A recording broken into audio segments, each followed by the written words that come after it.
Bem-vindos a mais um Conexão Faria Lima, o programa de economia e política feito em parceria entre o Spotnix e o Modal Mais, o banco digital dos investidores. Nossos convidados de hoje são Marcelo Faria, head de renda variável da Porto Seguro, Adeodato Neto, analista-chefe da Eleven Financial, e Ronaldo Guimarães, sócio-diretor do Banco Modal. É a economia, estúpido! Foi uma frase bastante repetida durante o governo Clinton nos Estados Unidos dos anos 90.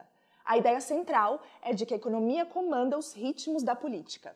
No Brasil, alguns gestores têm insistido que a agenda econômica irá pautar o debate no novo Congresso. Por outro lado, há ainda aqueles que defendem que, se tratando de Brasil, tão ou mais importante que saber o fundamento de uma empresa no setor de energia é saber o que pensa o ministro da área. Marcelo, na sua opinião, existe uma disputa do protagonismo da política nas decisões econômicas ou você acha que a Bolsa segue invariavelmente a economia? No Brasil, a política ela tende a entrar demais na economia, dado a falta de liberalismo econômico que a gente tem. A Bolsa anda com o lucro das empresas, né?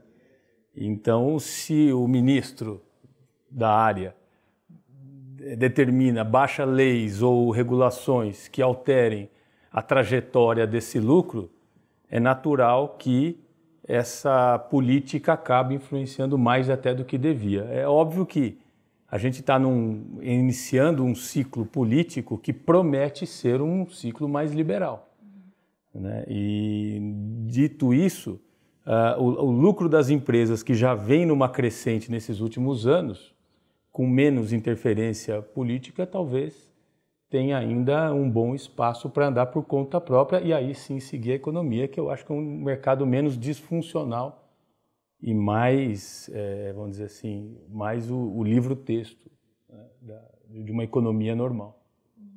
Eu concordo, eu só acho que, infelizmente, no curto prazo, a gente tem um gargalo que a gente vai ter que enfrentar, que é a questão da reforma da Previdência. A gente já vem falando, inclusive, isso aqui algumas vezes. E, infelizmente, a política aí talvez tenha que ser utilizada para que a gente viabilize uma reforma que a gente consiga garantir, basicamente, a solvência do Estado, né? Então, acho que a gente tem temas importantes, acho que se a gente não conseguir endereçar essa questão da reforma da Previdência, a gente não vai conseguir avançar em mais nada, acho que qualquer outra discussão ela fica menor dentro desse cenário. Então, por isso que eu acho que nesse caso específico, talvez a política, né, e como a gente vai conseguir aprovar isso dentro do Congresso, seja tão importante nesse momento.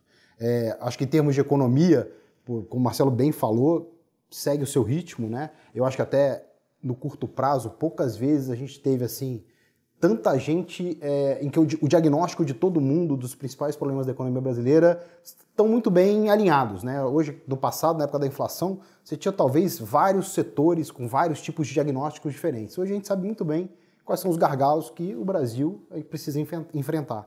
Então, acho que no final é sempre a economia, mas no nosso caso específico aqui de Brasil, talvez a política no curto prazo tenha ali cobrado um preço, vai cobrar um preço, né, maior para a gente conseguir endereçar esse grande gargalo hoje, que eu acho que é a reforma da Previdência. Acho que tem duas considerações.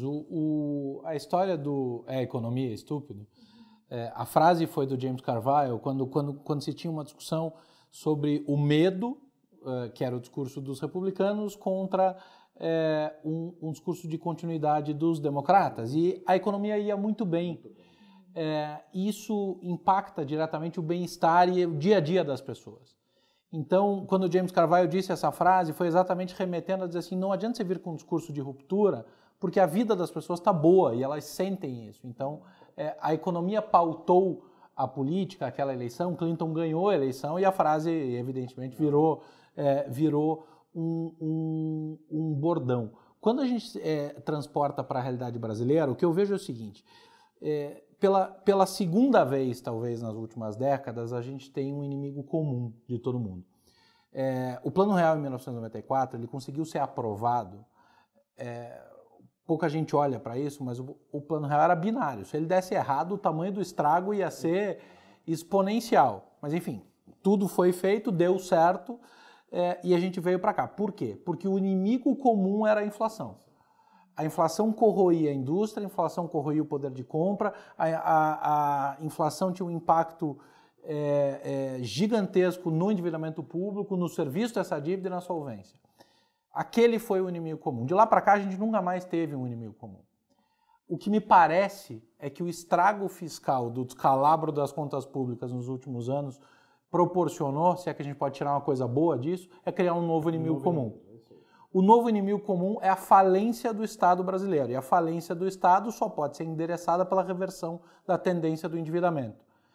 E a reforma número 1, a mãe das reformas e hoje é senso comum, como você dizia, é a reforma da Previdência. Então, uma das coisas que ajuda nesse momento e nesse processo é termos um inimigo comum, porque dispersa menos esforços e dá foco que pode ser, ou que é fundamental para a gente conseguir aprovar e inverter essa tendência de médio e longo prazo brasileiro.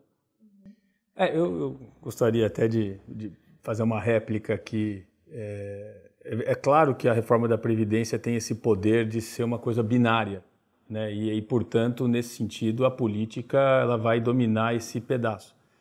Meu ponto que eu quis dizer é o seguinte, é que de final de governo Lula, começo de Dilma, você teve um aumento tamanho da interferência do Estado na economia, justamente para tapar esses buracos fiscais, que se a gente fosse fazer um gráfico da política, ela estaria no seu auge. Né? Sem dúvida. É isso aí. E ela, obviamente, vai continuar fazendo auge até essa reforma da Previdência ser aprovada, se é que vai ser aprovada. O mercado está, pelos preços que nós temos hoje em dia, está apostando a favor. Mas é uma questão que está em aberto. Uma vez a mãe de todas as reformas, ou a primeira reforma aí sendo aprovada, você vai ter que começar a discutir o micro. Exato. E aí a gente espera, que o fundamento da economia possa sair, suplantar esse excesso de política na vida da economia, dos agentes econômicos dos últimos anos. O ponto do Marcelo é perfeito. E usando o que a Fernanda falou na abertura do setor elétrico, a Dilma rasgou o setor elétrico, rasgou a regra, rasgaram-se os contratos, e aí você não tem nenhum tipo de continuidade de investimento, de absolutamente nada, porque a regra do jogo muda a qualquer hora. E daí, voltando no ponto do Marcelo, que é fundamental, a história do liberalismo econômico, as pessoas confundem um pouco, acho que, ortodoxia com liberalismo. A ortodoxia foca em saldo positivo nas contas públicas. O liberalismo, você tem saldo positivo nas contas públicas, mas como consequência de um Estado menor, menos intervencionista, enfim, vamos lá, respeito à propriedade, respeito aos contratos, direito à propriedade, enfim. São premissas estruturantes de uma sociedade que olha para o longo prazo. Acho que isso é a grande transformação. E aí sim a gente pega todo o fundamento que a gente pela primeira vez tem, não interessa se por razões boas ou ruins, o fantasma da inflação com expectativas ancoradas bastante baixas. A gente tem participação no Focus e a gente é basicamente a linha de cima da expectativa de inflação para o Focus, mas eu, mesmo sendo quem espera uma inflação maior para o ano, eu diria para você que eu viveria feliz pro resto da vida com a inflação que a gente tem. Que a gente tem projetado. É isso mesmo. Agora, Marcelo, já que a gente entrou no tema Brasil, a gente teve algumas intervenções na área de energia que ditaram o rumo do setor a partir de 2013. Inclusive, o resultado disso foi uma conta de quase 120 milhões de reais em prejuízos. Até que ponto você acha que existe o risco disso acontecer de novo? Então, é justamente essa expectativa de reversão que nós temos hoje. Eu acho que o mercado está se antecipando a uma possível aprovação de uma reforma e a um discurso que vai além dessa reforma. A reforma ela é só para estancar o problema fiscal que foi dito aqui. Muito bem. Mas o que a gente precisa é avançar. E para avançar, você não pode ter esse mesmo tipo de interferência, porque isso espanta o investimento. Então a gente está, digamos assim, apostando que a equipe econômica que aí ela está dando sinais claros, inequívocos, de que tem vontade de que o mercado se ajuste conforme os seus pontos fortes e fracos, cada um cuidando da sua seara, né? Então, assim, se você me perguntar explicitamente se eu acho que vai ter um novo problema desse tipo do setor elétrico que teve no passado, eu acho que no futuro próximo aqui, eu não acredito nisso. Eu também estou bastante alinhado com essa coisa, quer dizer, a MP 579, que até o Dato levantou agora há pouco tempo atrás, considerada até a 11 de setembro do setor elétrico, né, pelos principais agentes, né, do mercado, destruiu, né, o valor de tudo. Quando você olha lá na canetada, o governo tentou baixar a tarifa de energia em 20% e inventou uma série de buracos, que, como você bem mencionou, deixou um buraco aí de 120 bilhões aí para a gente pagar. E alguns exemplos de movimentos completamente desincronizados com a economia. A gente tinha, naquele momento, uma economia que vinha crescendo, que tinha problema nos reservatórios, a gente estava vendo que não tinha chuva, o regime de chuva estava bastante complicado, e o governo, naquele momento em que você tem escassez de produto, baixa o preço do produto. Tudo tipo, porra, qual o sentido desse negócio? E o exemplo prático que a gente viu foi que no final caiu 20%, um exemplo até da Copel, à época, e logo depois a gente teve um reajuste nas tarifas de 104%. Então, tipo assim, qual o sentido de você ter caído 20% se um pouquinho mais na frente você teve que subir 100% a tarifa de energia para aquele consumidor específico? E um outro exemplo que esse negócio ainda gera passivos até hoje. A gente pegar ali nos últimos 12 meses, a inflação medida pelo IPCA foi algo da ordem de 3,78, 3,80. As tarifas de energia elétrica no Brasil subiram na média quase 14% nesse mesmo período. Então, isso gera o quê? Gera ineficiência, aumento de custo, e a gente tem hoje uma Eletrobras que é uma empresa praticamente fantasma, né? É quase um zumbi.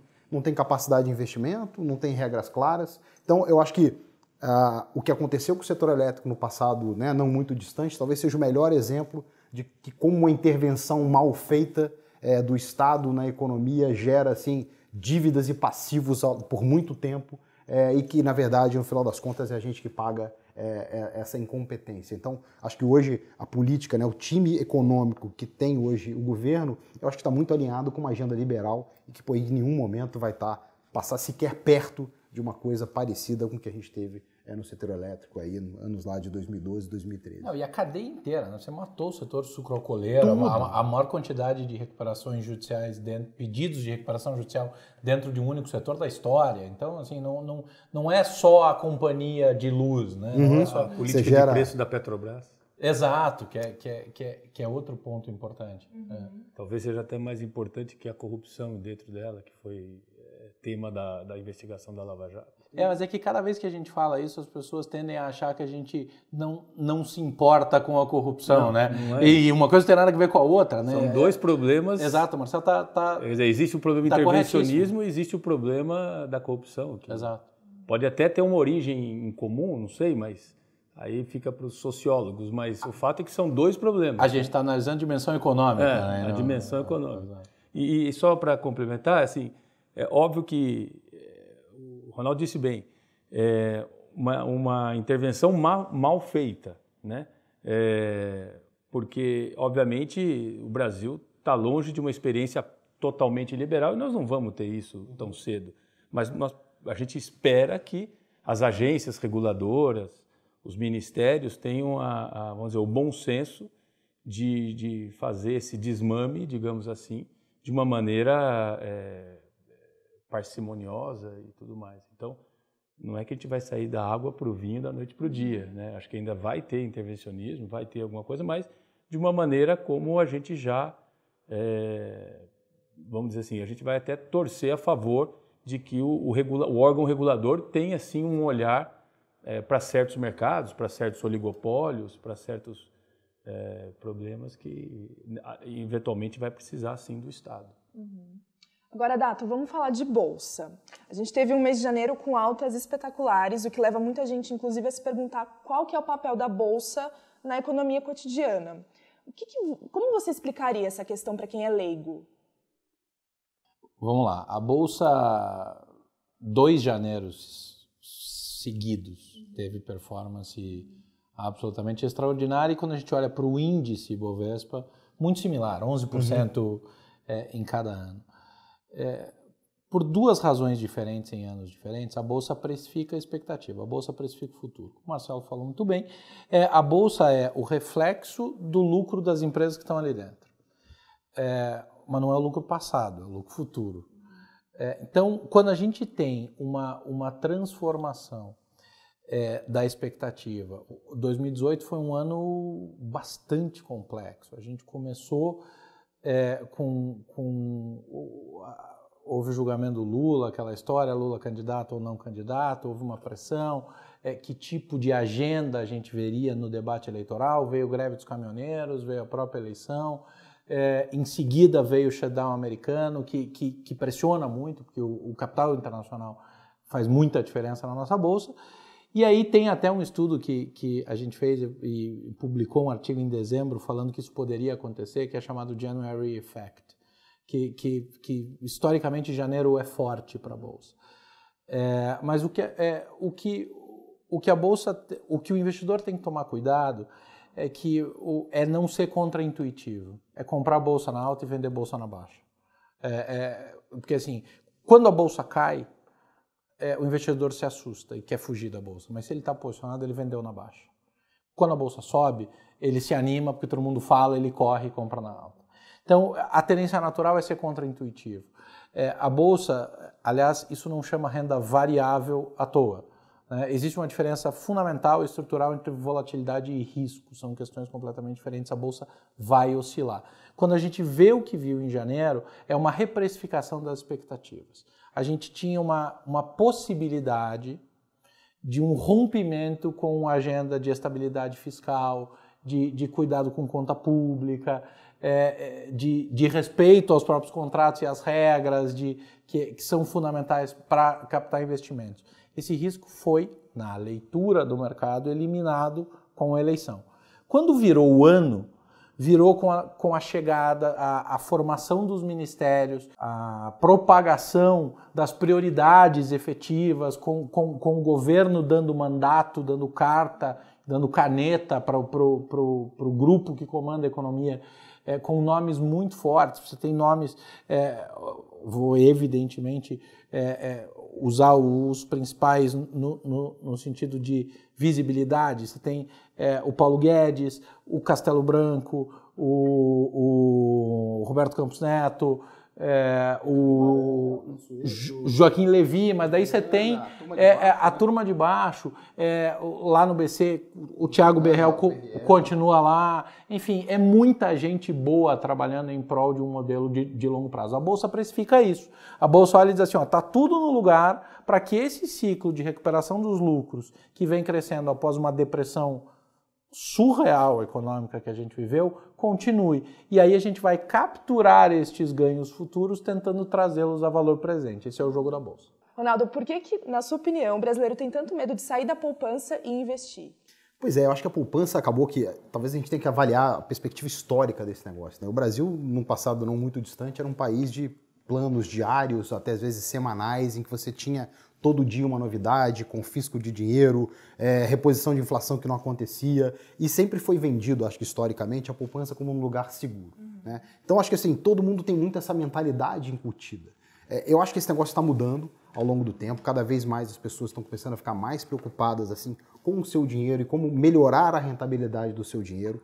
Essa história da poupança, até a gente vê que, a despeito de tudo isso que a gente está falando, né, uma série de educadores financeiros, maior possibilidade de acesso a produtos, você ainda tem hoje em torno de 60 milhões de pessoas que têm o dinheiro na poupança. E o pior de tudo, você tem hoje mais de 20 mil pessoas que têm mais de R$1 milhão na poupança. E a quantidade de dinheiro que essas pessoas perdem por estarem investindo na poupança é uma enormidade. Então, eu acho que é um pouco mais histórico do que, efetivamente, talvez o medo de mudar. Bem verdade que o juro no Brasil, né, até pouco tempo atrás, era um juro muito alto. E isso facilita muito a vida da pessoa que está ali na renda fixa. Você não precisa tomar risco para poder melhorar a sua rentabilidade.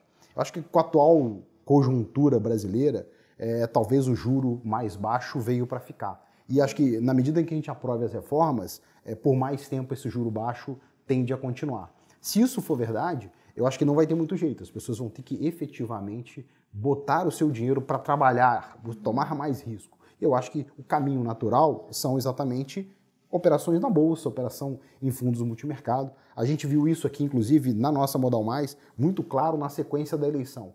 Depois de divulgado o resultado, a gente viu um fluxo muito grande de clientes saindo da renda fixa e indo para fundos de ações. Eu acho que o fundo do pessoal da Porto Seguro captou, tenho certeza que todos os outros fundos também da casa captaram. E foi exatamente esse investidor, que tinha ali sempre uma postura muito passiva, e eu acho que ele começou a chegar à conclusão de que, ou parado na poupança ou numa renda fixa tradicional, os retornos dele seriam muito menos eficientes, a alocação do capital dele seria muito menos eficiente. Então, acho que isso é um movimento que está começando de novo a acontecer no Brasil, a despeito de tudo isso que a gente está falando, se não me engano, do patrimônio hoje que a gente tem na indústria de fundos no Brasil, que beira lá os 4,7 trilhões de reais, 6,5% desse patrimônio é investido em fundos de ação. Então, hoje, muito pouca gente tem nos seus portfólios ação como uma estratégia de investimento. E eu acho que à medida que a gente caminha, né, para a normalidade da situação econômica do Brasil, a tendência é que esse percentual aumente substancialmente. Vocês concordam com isso, que investir na Bolsa é melhor do que na renda fixa? Eu vou fazer um merchan do Marcel. Assim, quando a gente analisa... Eu estou do outro lado da mesa, né? Então, eu analiso a performance dos gestores e aí quando a gente olha... uma gestora como a própria Portos, me permite usar o exemplo, que tem a característica de ser um mandato pragmático, conservador, e ver a modificação da performance dos fundos a partir de um movimento natural de compreender que você busca uma combinação de performance sem alterar o teu mandato de risco. A questão é que fomos historicamente um país de rentista que hoje acabou. Então você precisa usar a estratégia e precisa usar a combinação para conseguir ter performance. E isso não significa que a tua vida vai virar um cassino. Isso é importante que as pessoas entendam. Entendeu? Não tem nada de cassino. Não tem nada a Bolsa não demanda, a diversificação dos investimentos não demanda a assunção do risco de perder patrimônio, ou de botar tudo a perder. Demanda, sim, a compreensão de que você sai de uma zona de conforto, que às vezes era fictícia, porque você tinha uma taxa de juros muito alta, mas uma inflação muito alta, então teu ganho real era zero, ou às vezes negativo, para um momento em que você busca a performance quando a economia está estruturalmente melhor. Então, a tendência é assim. Agora, vamos alongar essa linha do tempo. No Brasil, com a quantidade de ciclos e de rupturas históricas que a gente tem, não dá para fazer. No momento, ficar sentado só nos instrumentos tradicionais de renda fixa é, sem dúvida nenhuma, uma decisão que vai fazer o investidor perder dinheiro.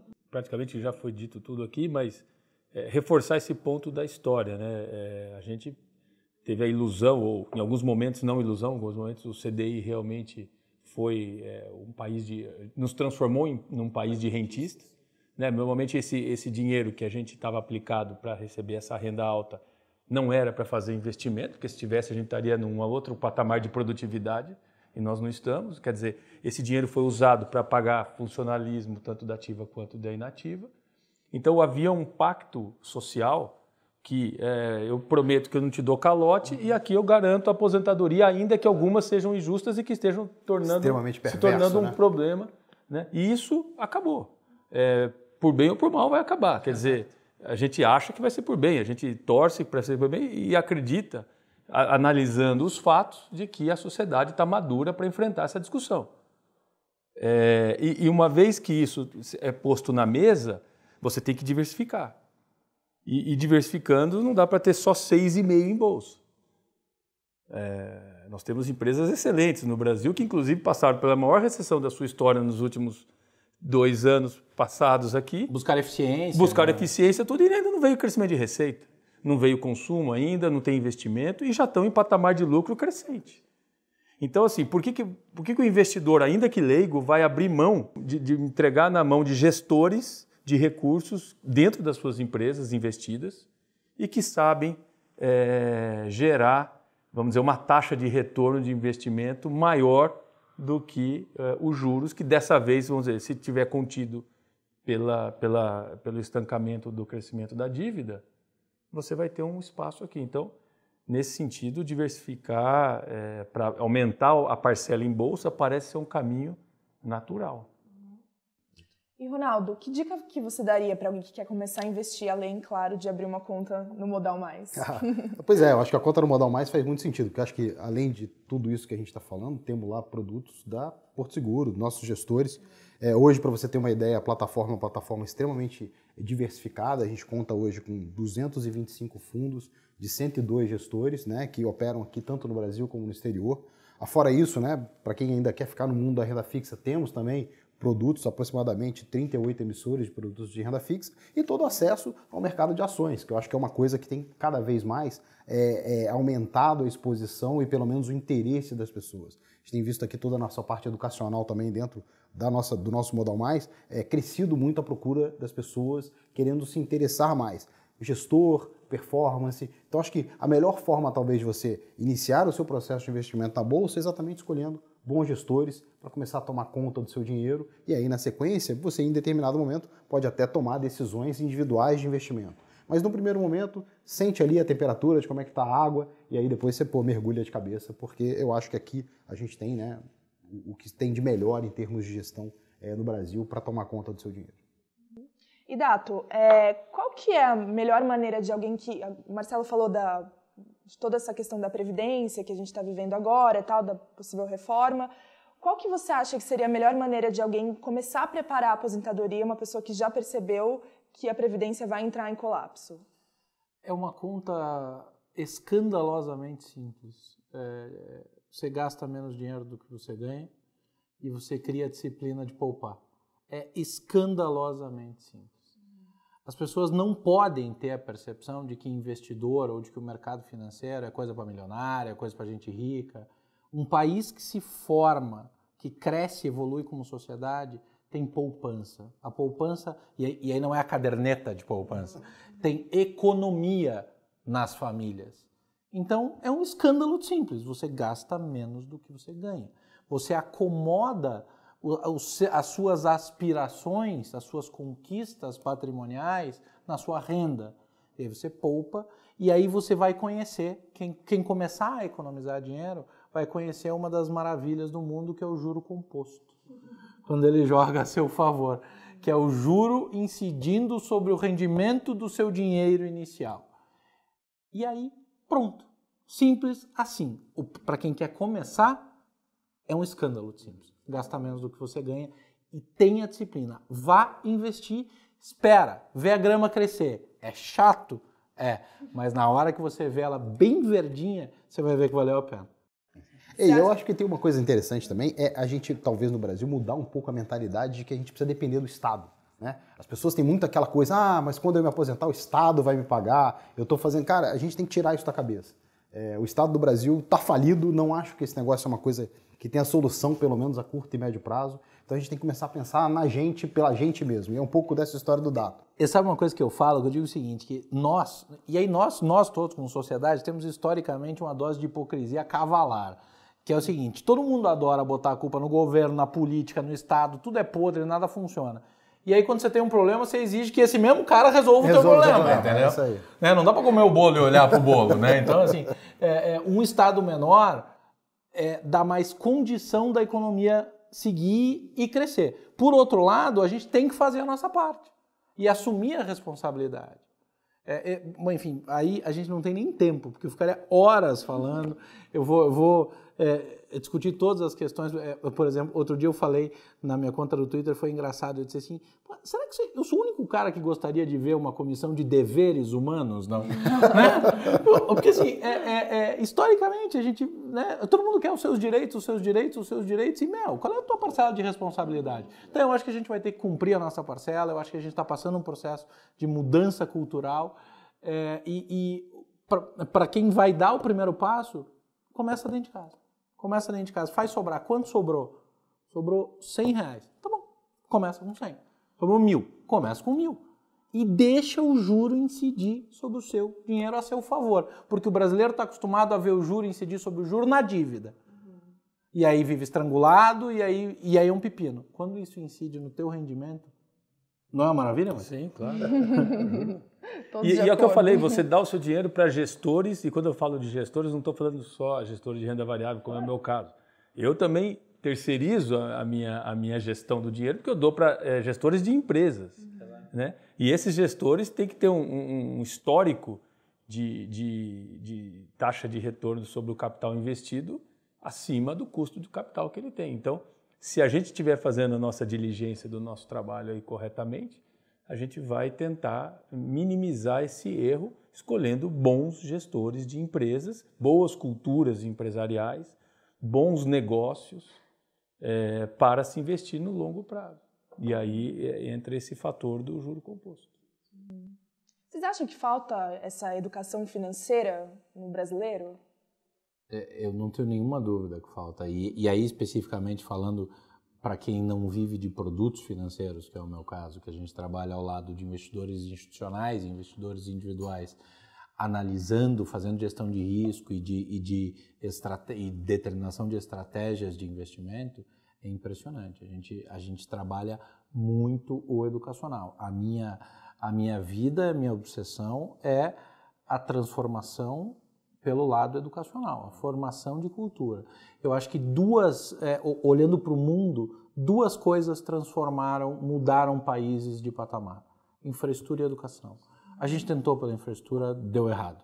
Deu água por tudo que a gente está vendo aí no histórico de mau uso da quantidade de dinheiro que nós tivemos disponível para a infraestrutura. A educação pode ser um caminho. E cada um de nós cumpre um grande papel. Os gestores de recursos dos fundos emitem suas cartas mensais. Na carta o cara explica, conta. Se você vai investir num fundo de investimento, leia a carta mensal do seu gestor. Entenda o que está na cabeça dele. Aqui você tem uma série de iniciativas, esta inclusive, de discussão de temas que formam um conceito. Então, eu não tenho dúvida, nós temos um subaproveitamento da massa crítica. A gente tem muita inteligência disponível para pouco aproveitamento. É a história do sem ser piegas, mas é a história do querer o peixe e não aprender a pescar. A gente vai ter que aprender a pescar com sociedade para mudar de nível. Gente, muito obrigada pela presença de vocês. E assim termina o Conexão Faria Lima dessa semana. Mais uma vez agradeço a presença dos nossos convidados e a você por nos assistir. Até o próximo programa.